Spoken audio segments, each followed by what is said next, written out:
আপনারা দেখবেন। আর তার চেয়ে সবচেয়ে বড় ব্যাপার হচ্ছে যে একটা সিনেমা তো তখনই সাকসেসফুল হবে যখন আমি যার সাথে কাজ করব সেকে। আমি প্রথমতেই থ্যাংক ইউ বলবো শাকিব ভাইকে। আমার প্রচন্ড গলা ব্যথা, গলা বসে, গলা শুনে বুঝতে পারছেন, রাইট? একটু থামতে হবে, কাইন্ডলি।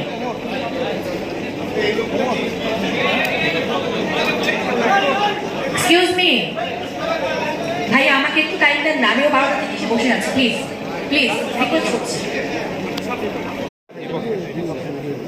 কারটা পড়াশোনা একটা